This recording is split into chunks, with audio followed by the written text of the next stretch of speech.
boa tarde, boa noite. Não sei que horas os senhores ou as senhoras estarão vendo, mas sejam muito bem-vindos à primeira aula da disciplina de Direito Constitucional. E ela será ministrada por mim, o monitor Vinícius Fonseca Costa, juntamente com o professor da disciplina, o professor Thiago Fusari. Dando um início nessa questão, nós temos que falar de maneira mais abrangente o que será abordado nessa aula. Nós iremos passar justamente pelas fases do constitucionalismo e ver a sua abordagem histórica de direitos e justamente ver também a questão da política social daquela época, como que era interpretado essas normas. Bom, a gente tem que contextualizar primeiro.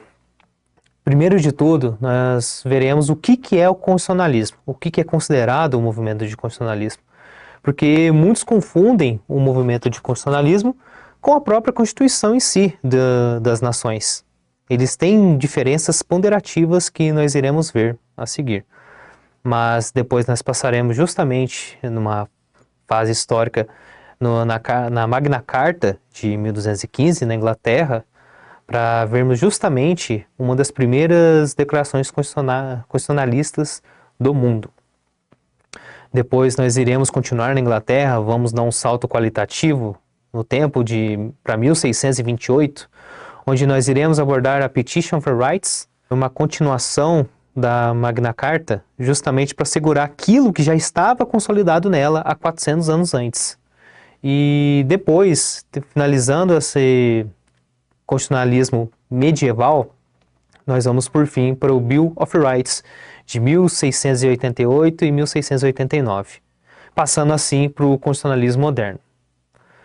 Dando uma entrada no constitucionalismo moderno, nós iremos abordar a questão do iluminismo, como ele influenciou o constitucionalismo moderno, passando também pela independência dos Estados Unidos e da França, que são importantes declarações constitucionais para o nosso constitucionalismo moderno, e finalizamos justamente no constitucionalismo liberal, o social e o neoconstitucionalismo.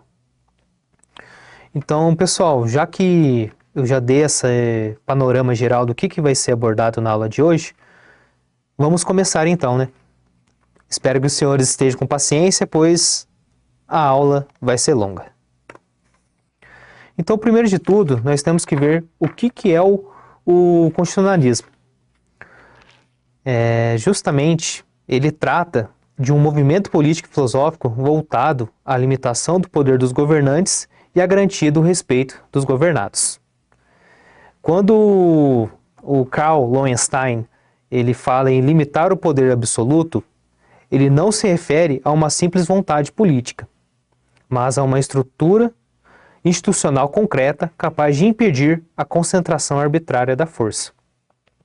O constitucionalismo busca, portanto, fundamentar a autoridade de maneira moral e racional, e não pela mera imposição de força bruta. Neste momento, o que o Karl Loewenstein está querendo dizer é que justamente está procurando validar os direitos. Ele está procurando uma justificativa para esses direitos. Esses direitos, eles são impostos pelo governante, mas justamente para garantir os direitos sociais e fundamentais já consolidados pelos governados. Ele deixa de aplicar aquela lógica que nós tínhamos de antigamente, que o rei aplicava a lei porque ele era o rei, porque ele queria. Ou o parlamento aplicava a lei porque eles eram os detentores da justiça. É essencial compreender, nesse momento, que o constitucionalismo não é apenas um conceito teórico, mas uma prática histórica construída ao longo de séculos por meio de conflitos, revoluções, pactos, guerras civis e estruturação de poder.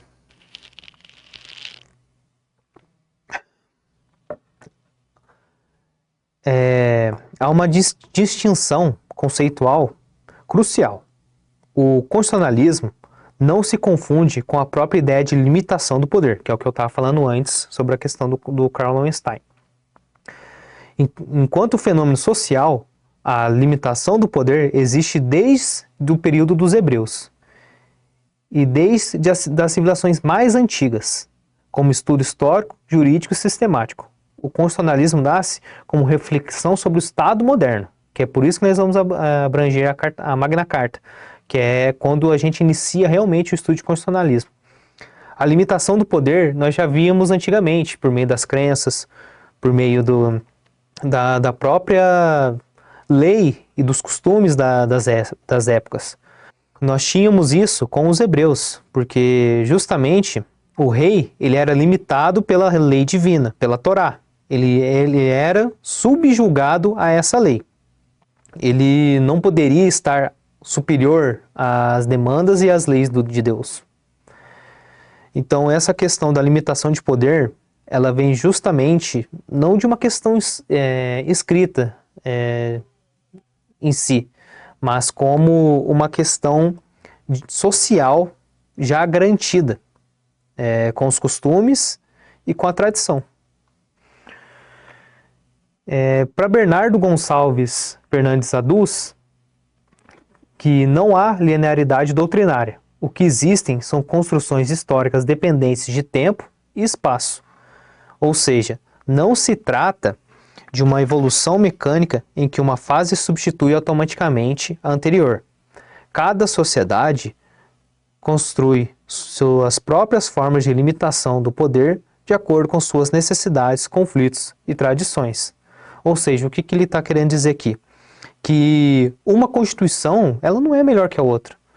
Exemplo, a Constituição dos hebreus é lá de antes de Cristo lá, ela é pior do que a Constituição da Inglaterra na época medieval.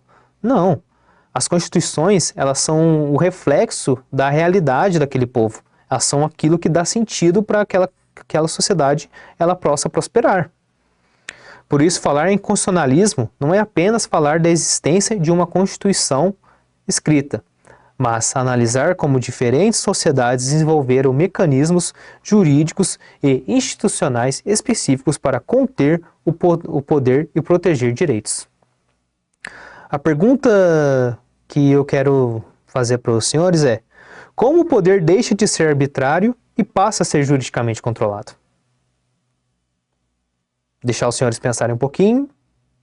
Bom, o poder deixa de ser arbitrário quando deixa de depender apenas da vontade pessoal do governante e passa a ser submetido a regras jurídicas superiores, a instituições de controle e a proteção de direitos fundamentais.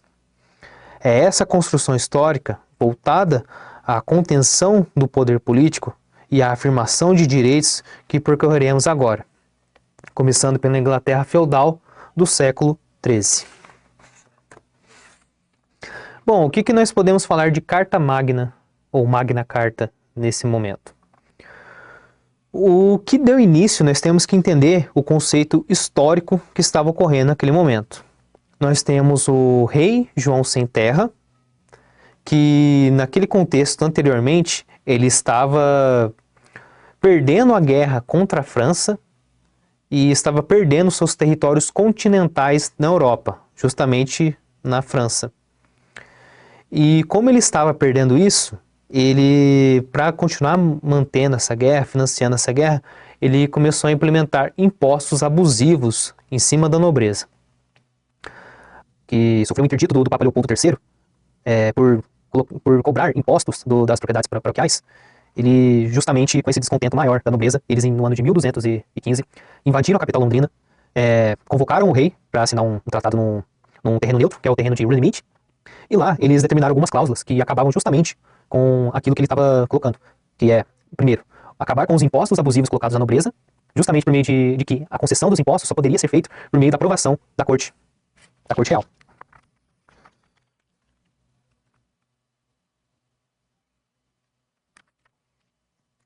Mas o seu objetivo imediato era conter abusos específicos do poder monárquico, como o imposto de escudo elevado, sem consulta, e as prisões arbitrárias de barões, pois, neste momento, ele foi o primeiro movimento constitucionalista do mundo que justamente impôs essa limitação do poder real. Porque antes o rei ele governava sem parlamento e sem alguma corte real. Agora, nesse momento, o rei ele passa a ter uma limitação, digamos assim, do seu poder real. E nós vamos passar justamente por duas cláusulas importantes da Magna Carta, que é a cláusula 12 e a cláusula 39. A cláusula 12 estabelece que nenhum imposto ou auxílio será cobrado no reino sem o consentimento geral do Conselho do Reino. É o que eu acabei de falar para os senhores, que justamente por esses impostos abusivos feitos à nobreza, eles estabeleceram na cláusula 12 justamente isso. Esse conselho se tornaria o parlamento, representa o embrião do princípio da legalidade tributária e do governo representativo. Mais uma vez, aqui não surgiu o parlamento ainda. Aqui nesse momento ainda é o Conselho Real. São os nobres que nesse momento impuseram uma sanção ao rei. E nós temos a cláusula 39. É a mais famosa e talvez a mais relevante. Nenhum homem livre será preso ou detido, ou despojado de seus bens, ou colocado fora da lei, ou exilado de qualquer forma prejudicado, exceto por julgamento legal de seus pais pela lei da terra. Note, é lei da terra e não lei do rei. Nesse momento, nós temos um predecessor do devido processo legal, que ninguém será condenado a não ser que tenha o devido processo legal.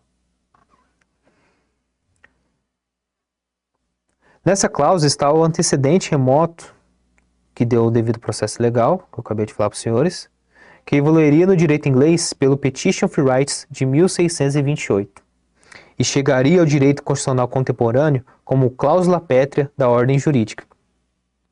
Embora a Magna Carta protegesse a nobreza e não os servos, ela inaugurou a lógica essencial da submissão do poder do governante a regras jurídicas externas, afastando a ideia de poder absoluto e divino dos reis.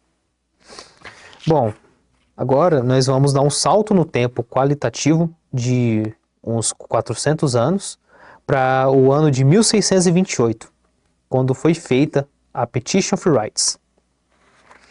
Bom, após a Magna Carta, o constitucionalismo inglês não parou, ao contrário, continuou a evoluir com dois documentos fundamentais para a consolidação do Estado de Direito, que é o Petition of Rights e o Bill of Rights.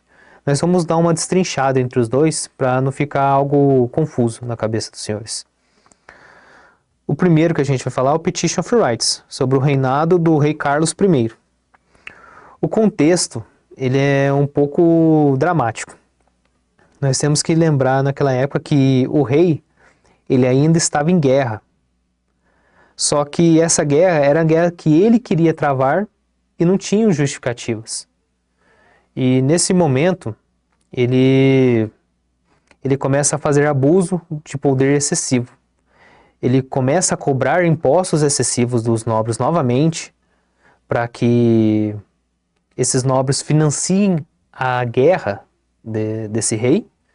Ele começa a fazer o aquartelamento forçado da propriedade dos nobres, ou seja, ele instala o exército dos nobres, o exército do rei nessas propriedades, justamente sem compensação, ou seja, transformava no quartel-general desses soldados, não pagava e eles usufruíam de todos os recursos dos nobres.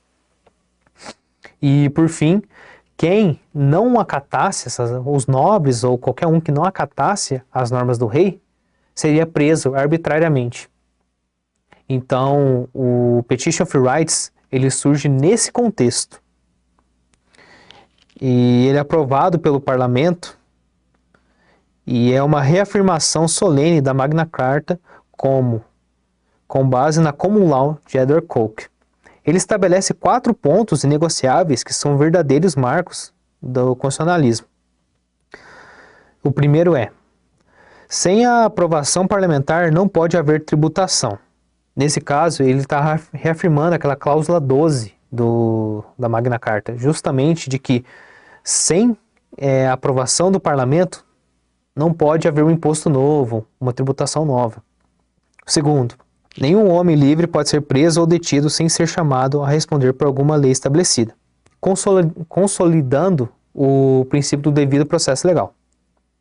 Terceiro, nenhum soldado pode ser aquartelado contra a vontade do proprietário, consagrando novamente a inviolabilidade do domicílio.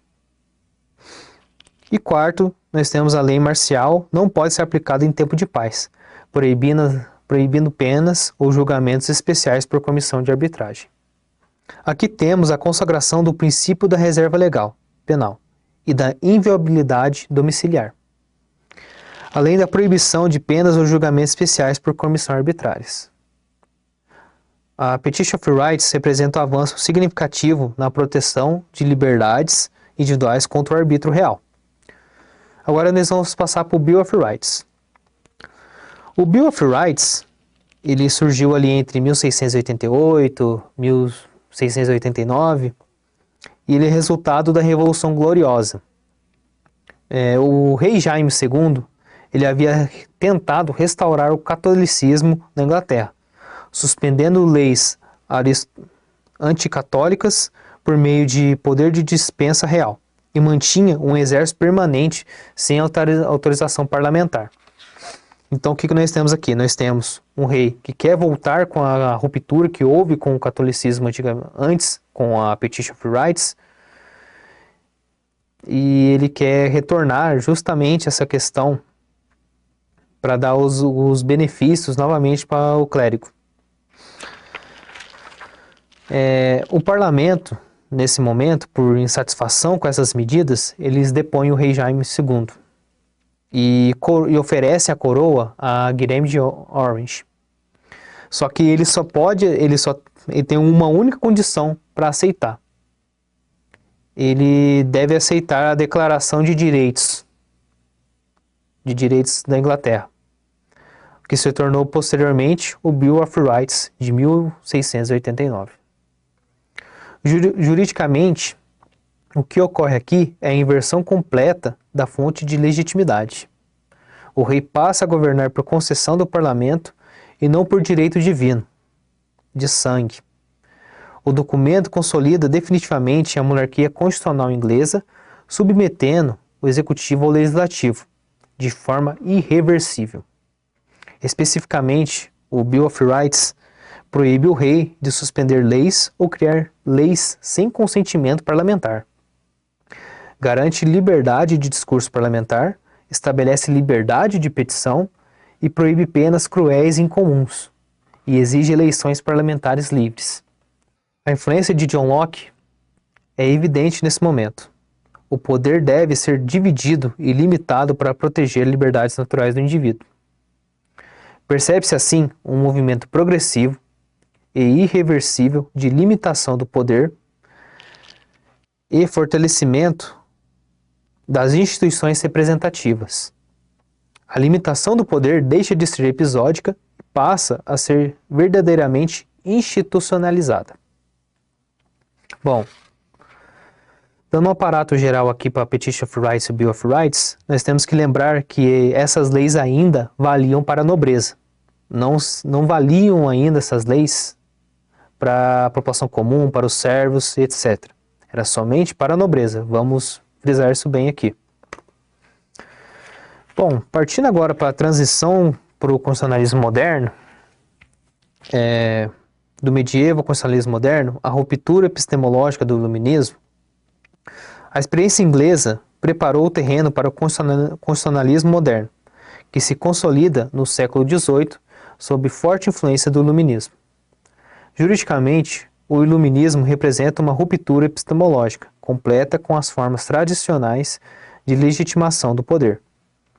O poder deixa de ser justificado pela tradição secular, pela fé teológica ou pela força bruta, e passa a ser pensado de maneira racional, jurídica e estruturada. Os enciclopedistas e filósofos desenvolvem uma cosmovisão baseada em 5 ideias-força que revolucionariam a forma de pensar o poder político. A primeira, o indivíduo como centro da ordem política, existindo com direitos próprios e independentes do grupo. Um contraste com o coletivismo medieval. Porque justamente nesse momento eles individualizam o indivíduo. Cada pessoa é ela. Não tem mais essa, é uma classe ali, a lei vai ser aplicada para todos independente. Nesse momento. A segunda é a razão, como critério único de validade, rejeitando argumentos de autoridade não demonstráveis. Nesse momento tem a justificativa da lei.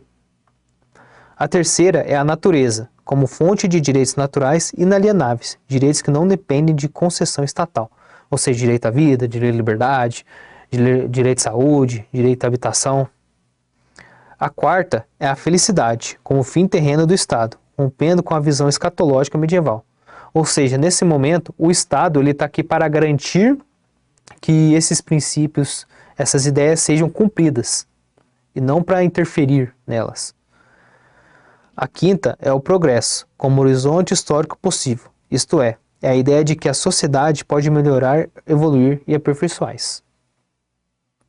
Então, John Locke, em sua obra, fundamenta o governo no consentimento dos governados e nos direitos naturais à vida, liberdade e propriedade. Para John Locke, o governo é criado por contrato social e, se violar direitos naturais, o povo tem o direito de resistir.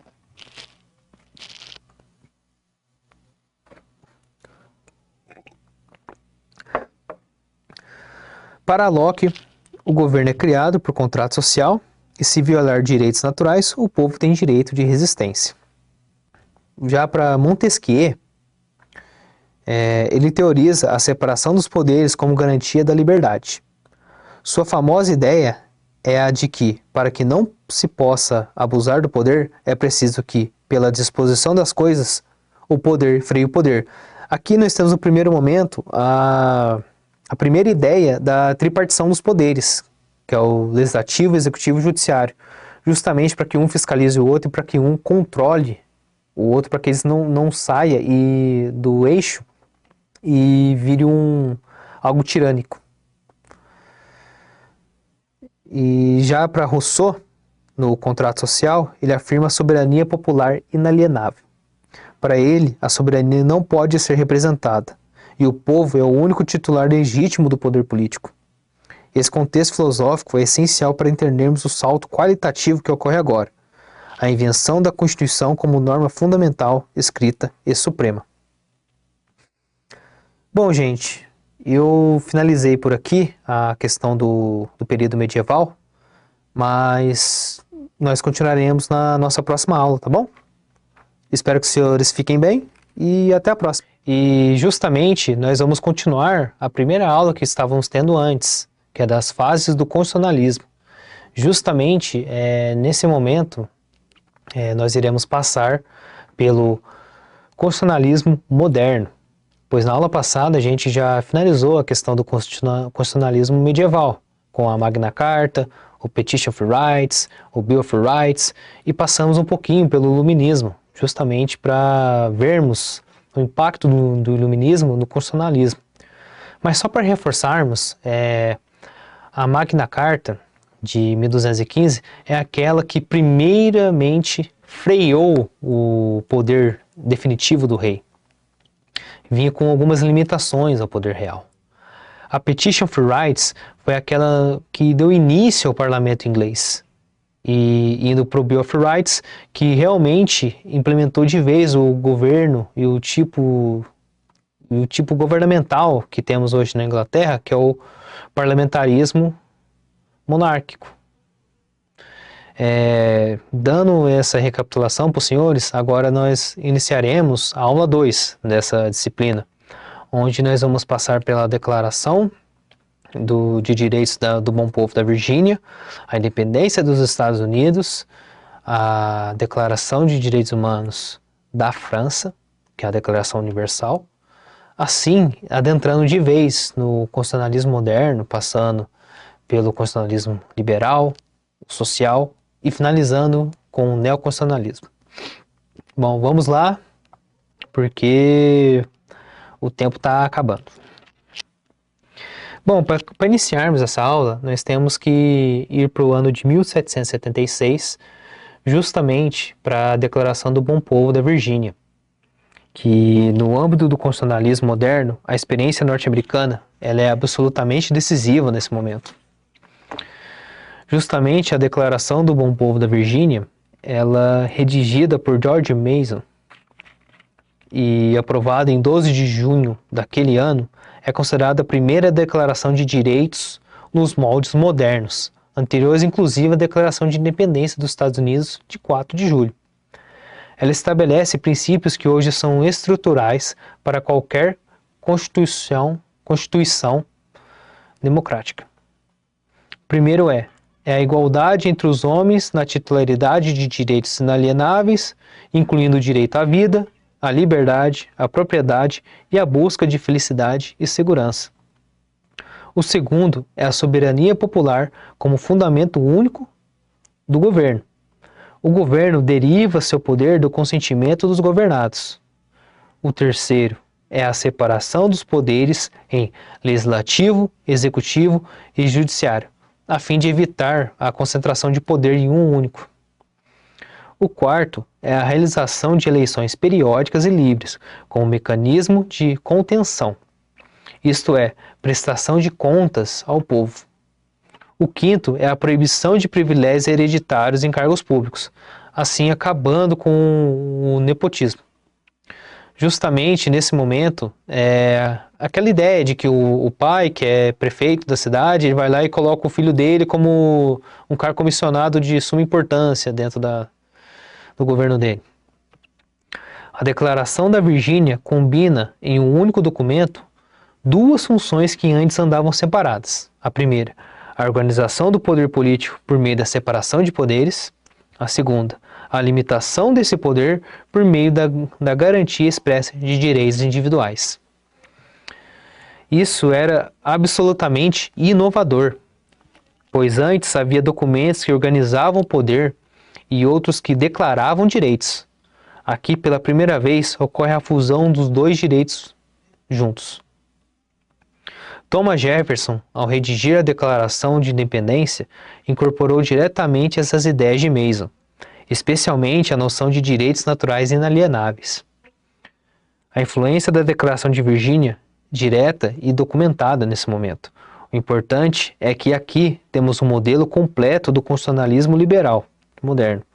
Os direitos não são concessões do governo, mas pré-existem ao governo. O governo é criado para proteger esses direitos e, quando falha, o povo tem o direito de alterá-lo ou aboli-lo. Dando uma entrada aqui, agora nós iremos falar da independência dos Estados Unidos. Já passamos aqui nesse momento, dá até para perceber no slide, a Declaração de Virgínia, mas agora nós vamos para a Constituição dos Estados Unidos em si e para o Bill of Rights americano. Após a independência, os Estados Unidos aprovam a Constituição de 1787 durante a Convenção da Filadélfia. Ela é notável por estabelecer uma estrutura federal absolutamente inovadora para a época. O sistema de freios e contrapesos, em que cada poder controla os outros. O presidente tem poder de veto legislativo. O Congresso pode derrubar o veto e controlar o orçamento. E o jurídico tem o poder de revisão judicial ou controle de constitucionalidade. Consolidado juntamente isso daqui, no caso emblemático de 1803, do Marbury vs. Madison. Esse caso aqui é um caso meio complexo. Se os senhores gostarem e estiverem curiosos com esse caso, eu posso trazer uma aulinha para os senhores sobre esse caso em específico. Mas continuando com o tema. A Constituição de 1787, porém, nasce com uma omissão grave, que quase a tornou inviável. Inicialmente, não continha uma declaração de direitos. Isso gerou um debate acirrado entre dois grupos políticos que moldariam o pensamento constitucional americano: os federalistas e os antifederalistas. Os federalistas, eles afirmavam que a declaração lá, ela já era suficiente. Já falava da separação dos poderes, já acabava com a tirania do Estado, os direitos em si já estavam garantindo aquilo, não precisava de mais nada. Mas muitas colônias ainda se recusavam a assinar o tratado justamente e se anexarem aos Estados Unidos no todo, porque não previam direitos sociais, não previam direitos essenciais para a população. E esses eram os antifederalistas. Então, os antifederalistas sustentavam justamente isso, que sem uma declaração de direitos, o governo federal poderia facilmente abusar de seus poderes. E diante da resistência de várias colônias, que condicionaram sua ratificação à inclusão de garantias fundamentais, o James Madison ele elaborou as primeiras 10 emendas. E eu vou ler as aqui com os senhores e dar uma comentadinha. A primeira emenda garante liberdade de religião, imprensa, expressão e reunião. A segunda emenda assegura o direito de porte de armas mantido por milícias seculares. A terceira emenda proíbe o acartelamento forçado de soldados em residências particulares. Aquela mesma ideia do Petition of Rights e do Bill of Rights. Passando para a quarta emenda, ela protege contra buscas e apreensões arbitrárias exigindo mandado judicial específico. A quinta emenda consagra o devido processo legal, a proibição de dupla persecução penal e a vedação da autoincriminação e proteção da propriedade. Aqui nós vemos justamente os direitos mais famosos que nós temos no processo penal, que é justamente a pessoa não pode ser acusada 2 vezes pelo mesmo crime, que eu falo assim, ela cometeu um crime, ela não pode ser julgada novamente por aquele crime se ela já foi julgada anteriormente. Essa é a proibição da dupla persecução penal. A vedação de autoincriminação, então, é o direito de não produzir prova contra si mesmo. E a proteção da propriedade, que entra também juntamente com a quarta emenda, que você tem a inviolabilidade da sua propriedade, a não ser que tenha um mandado judicial específico para aquele caso. A sexta emenda ela garante direito a júri rápido e público em processos criminais, bem como ampla defesa e contraditório. A sétima emenda ela está meio desatualizada, porque eu estou seguindo o contexto da época. Então ela fala que assegura júri em litígios civis acima de $20. $20 naquela época era tipo mais que o salário mínimo deles lá. Então hoje em dia, se fosse precificar isso, daria uns $4.000 por aí. A oitava emenda, ela proíbe fianças excessivas e penas cruéis e incomuns, ou seja, as penas elas devem estar definidas em lei. Não pode do nada o juiz arbitrar uma pena que não esteja conhecida na lei. E penas cruéis e incomuns. Não pode o juiz, exatamente o que eu acabei de falar, né? Não pode ele estipular aquilo que não está previsto na lei. A nona emenda, ela reserva ao povo os direitos não enumerados. Ou seja, aquilo que não estiver previsto aqui, mas que for direito essencial à garantia da vida, da liberdade e demais direitos, estão garantidos pela oitava emenda. A nona emenda, falei errado, peço perdão. A 10ª emenda reserva aos estados as competências não delegáveis à União. Então, nessa 10ª emenda aqui, nós temos o que é muito comum nos Estados Unidos hoje em dia, que é justamente essa ideia de que cada estado é independente, entre aspas. Determinados estados têm leis próprias, determinados estados têm pena de morte, outros não têm. É justamente por isso, por não estar enumerado nas emendas, eles têm essa liberdade como estado. Esse momento consolida definitivamente a ideia de que a Constituição deve não apenas estruturar o Estado, mas também proteger as liberdades individuais de forma expressa, judicialmente exigível e aplicável contra o governo. É o nascimento do constitucionalismo como conhecemos hoje. Bom, agora nós vamos dar mais uma avançada, nós vamos para a Revolução Francesa e a Declaração dos Direitos do Homem e do Cidadão. Na França, o grande marco é a Declaração dos Direitos do Homem e do Cidadão de 26 de agosto de 1789. Diferentemente da experiência americana, que era mais pragmática e voltada para os problemas coloniais específicos, a Declaração Francesa possui caráter filosófico e universalizante. Dando aqui uma palhinha para os senhores, nos Estados Unidos eles pensavam no contexto só deles lá, só nas 13 colônias lá e no povo americano lá, entre aspas. Já na França, ele já tem um olhar mais aprofundado para novos horizontes, que a declaração deles, ela valeria para qualquer povo, independente dele. Ela não é um documento de circunstância, mas uma declaração de princípios universais. Sua primeira característica é o intelectualismo. Resulta diretamente do movimento filosófico iluminista, especialmente de Rousseau, com sua teoria da soberania popular, e com Montesquieu, com sua teoria da separação dos poderes. Trata-se de um documento abstrato e racionalista, não de uma resposta a problemas concretos. A segunda característica é o universalismo.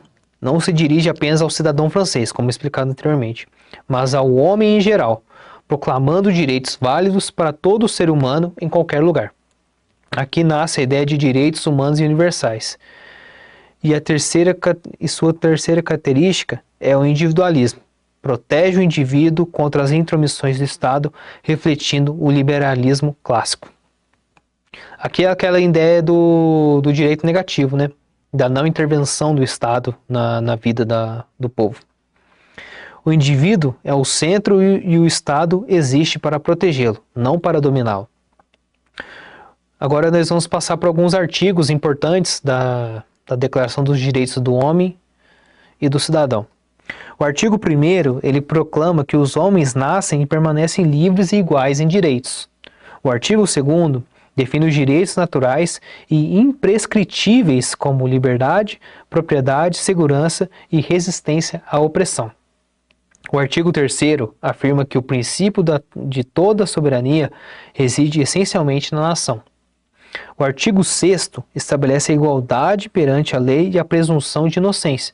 Ele vem meio que da ideia dos Estados Unidos lá, de eu só retomar aqui, da Quinta Emenda, da não autoincriminação. Da não autoincriminação, da proibição da dupla persecução penal. Só que aqui ele amplia esse rol, porque justamente ele é aquele negócio que nós temos no nosso constitucionalismo atual, que é ninguém é de fato condenado sem uma sentença condenatória transitada em julgado. Então aqui reforça justamente isso. O artigo 16º é o mais relevante para o direito constitucional. Aqui nesse momento ele determina que toda sociedade em que a garantia dos direitos não estiver assegurada e nem a separação dos poderes determinada, não tem Constituição. É uma questão muito forte essa daqui. Isso significa que Constituição não é apenas um documento escrito no sentido formal, mas um sistema efetivo de proteção de direitos e limitação do poder no sentido material. Essa declaração amplia significativamente o alcance do constitucionalismo moderno, projetando seus valores para além do contexto local e criando uma linguagem de direitos que influenciaria todas as constituições subsequentes, inclusive a brasileira. Bom, agora nós chegamos finalmente no constitucionalismo moderno. E o constitucionalismo moderno, ele é justamente separado em 3 fases importantes, que é o constitucionalismo liberal, o constitucionalismo social e o neoconstitucionalismo. A partir desses marcos históricos que a gente acabou de abordar, o constitucionalismo moderno se consolida com 3 elementos estruturais inegociáveis. Primeiro, a supremacia da Constituição como norma fundamental e hierarquicamente superior às leis ordinárias. É o que nós temos hoje com a Constituição brasileira, efetivamente, que a Constituição é a nossa norma mais importante, a nossa norma maior, e todas as leis estão subordinadas a ela. Ou seja, todas as leis devem respeitar a Constituição. Aqui, entrando um pouquinho, nós estamos falando de controle de constitucionalidade também, mas não é um tema para essa aula. Podemos abordar em outra aula isso daqui, caso os senhores queiram. Terceiro, a separação e equilíbrio dos poderes para evitar a tirania, vindo diretamente daquela ideia da independência dos Estados Unidos, da independência da França, já consolidado nesse momento. O constitucionalismo liberal, predominantemente no século XVIII, ao final do século XIX, enfatiza a limitação do Estado e a proteção das liberdades individuais. Ele privilegia os direitos de primeira dimensão, chamados direitos, liberdade ou direitos negativos, que exigem apenas a omissão estatal. O Estado é visto como um mal necessário, que deve ser rigidamente contido para não oprimir o indivíduo. Nessa fase, vale a máxima: quanto menos Estado, mais liberdade. O constitucionalismo liberal é aquilo que vem das ideias dos pensadores do iluminismo, principalmente de John Locke, né? Que o indivíduo em si ele é livre, o Estado só está lá para garantir os direitos naturais e essenciais, e ele não pode intervir nessa relação. Continuando aqui, o papel estatal resume, em grande medida, a garantir a ordem e a segurança, deixando o indivíduo livre para buscar sua própria felicidade. Posteriormente, especialmente após as crises econômicas de 1929, que foi a Grande Depressão, e a experiência fascista na Europa com o nazifascismo, surge o constitucionalismo social.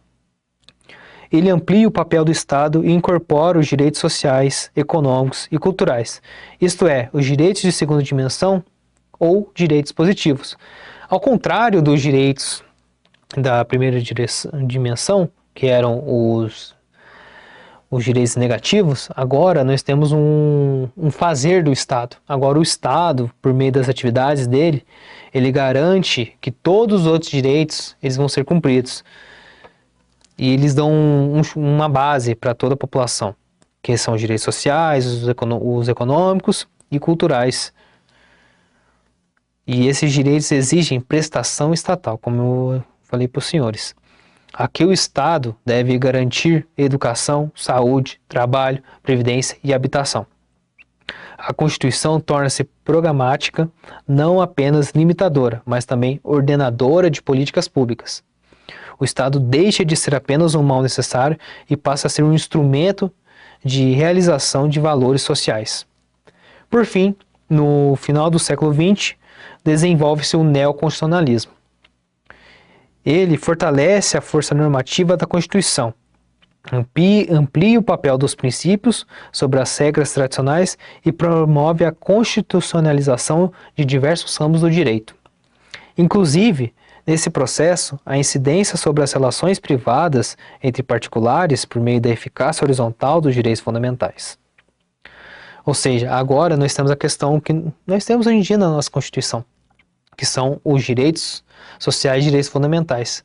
Na nossa Constituição, os direitos eles estão em horizontal, estão em harmonia.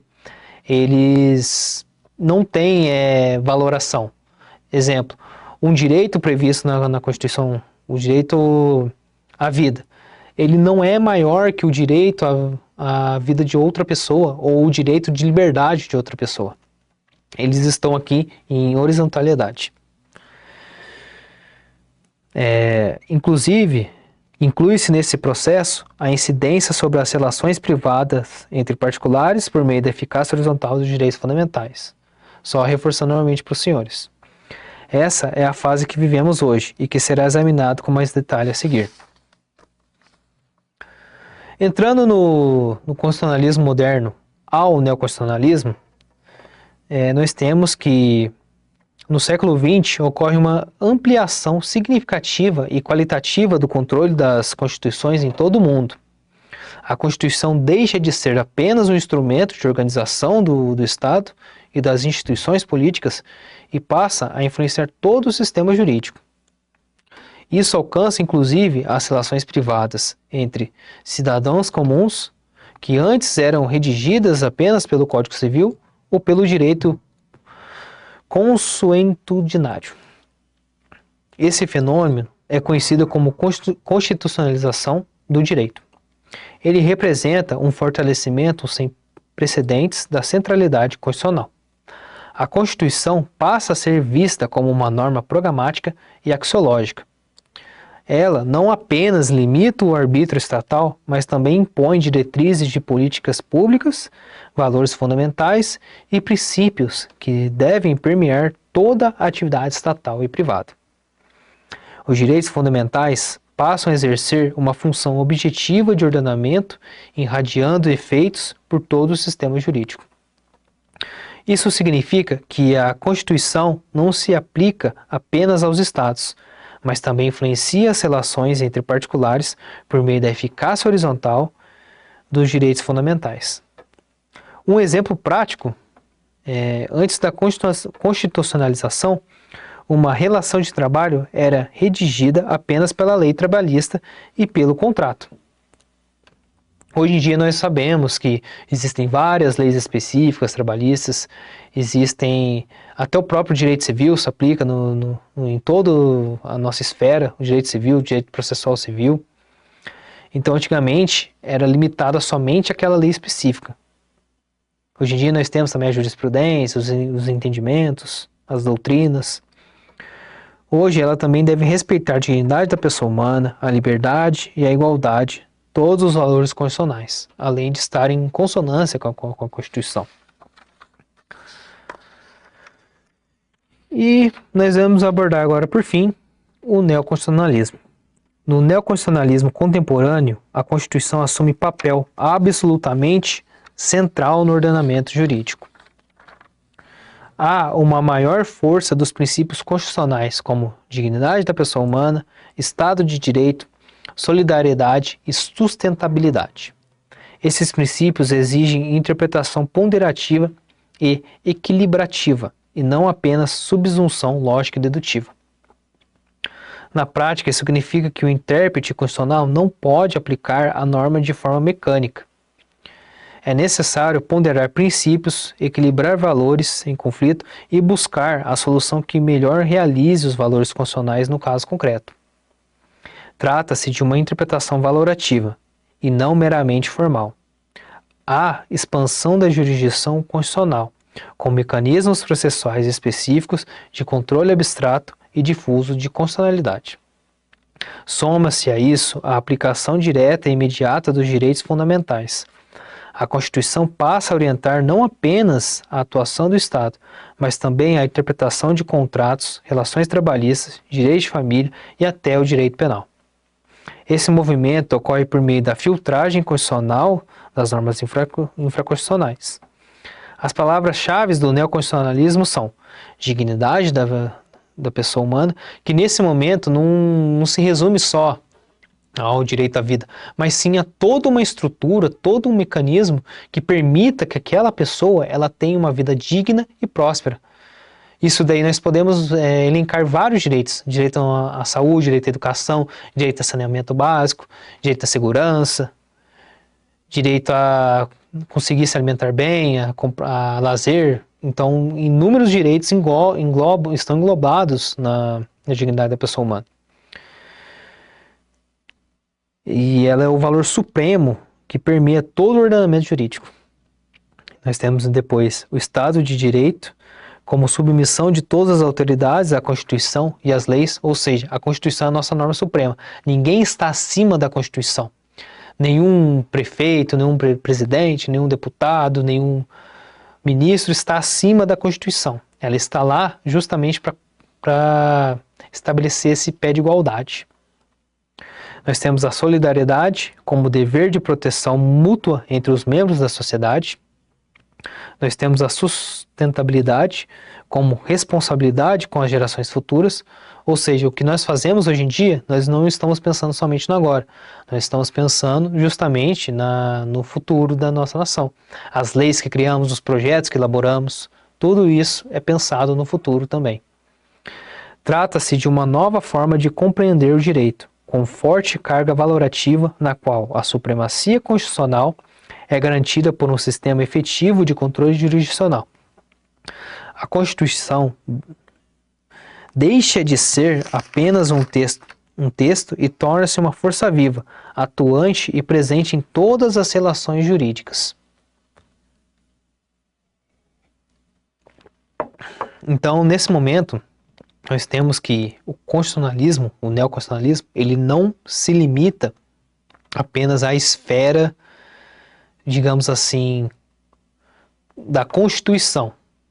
Ele faz tudo, o mecanismo, toda a máquina pública, trabalhar em volta da Constituição. Bom, vamos para o final, né? Vamos recapitular um pouco o que nós vimos na primeira aula e agora na aula de agora. Nós vimos que a evolução do constitucionalismo pode ser compreendida como um processo histórico contínuo e progressivo. Nós temos a Magna Carta, que ela foi a limitação inicial do poder do rei. E depois nós temos, indo mais para frente ali na Inglaterra mesmo, Nós temos a Petition for Rights e o Bill of Rights, que primeiramente os dois submeteram o rei ao parlamento. O Petition for Rights, primeiramente, ele só limitou os poderes mais ainda do rei e teve a consagração do parlamento. E o segundo foi justamente a mudança do sistema político da Inglaterra para justamente o parlamentarismo que nós temos hoje, que é a submissão da coroa ao parlamento. E partindo para os Estados Unidos e para a França, que nós temos a construção dos direitos fundamentais. Nos Estados Unidos, primeiramente, os direitos liberais que nós temos ali, mas eles eram um pouco limitados. E limitados somente para as 13 colônias ali naquele momento. E partindo para a França posteriormente, eles já expandiram esse horizonte e tornaram essa uma declaração mais humanizada, uma declaração prevendo direitos fundamentais para não só a população francesa, mas também para todo o mundo. E nós vamos, por fim, para o século XX, né? Para justamente abordar o neoconstitucionalismo. Posteriormente, ocorre a ampliação qualitativa com o constitucionalismo liberal, depois com o constitucionalismo social, que incorpora os direitos sociais, e, por fim, com o neoconstitucionalismo. Nesse último estágio, a centralidade absoluta da Constituição, constitucionalização de todo o ordenamento jurídico e eficácia horizontal dos direitos fundamentais. Esse percurso histórico revela uma progressiva afirmação dos direitos humanos e uma limitação cada vez mais sofisticada e efetiva do poder político. Bom, para finalizar agora, para a gente concluir, né? O constitucionalismo representa historicamente a passagem de um poder arbitrário, pessoal e ilimitado para um poder juridicamente limitado, racional e legitimado constitucionalmente. Ao longo da história, ele evolui de mecanismos pontuais e setoriais de contenção do poder, como a Magna Carta, que protegia apenas a nobreza, para um sistema constitucional estruturado. Esse sistema se baseia na supremacia normativa, na proteção universal de direitos fundamentais de todas as dimensões, liberdade, igualdade e fraternidade, e em mecanismos judiciais efetivos de controles e garantias. Essa evolução milenar constitui a base conceitual e prática do Estado de Direito contemporâneo. Nesse cenário, nenhuma autoridade, por mais poderosa que seja, está acima da Constituição e da lei. Obrigado a todos, né, pela aula de hoje. Estou à disposição de todos para eventuais dúvidas. Para a turma que me conhece, podem procurar depois. Para novos alunos que surgirão, boa sorte e não desistam do curso. É muito importante esse começo para a gente entender justamente como a lei funciona, como nós devemos prosseguir com tudo isso. E é isso, pessoal. Aguardo vocês numa próxima aula, tá bom? Tchau!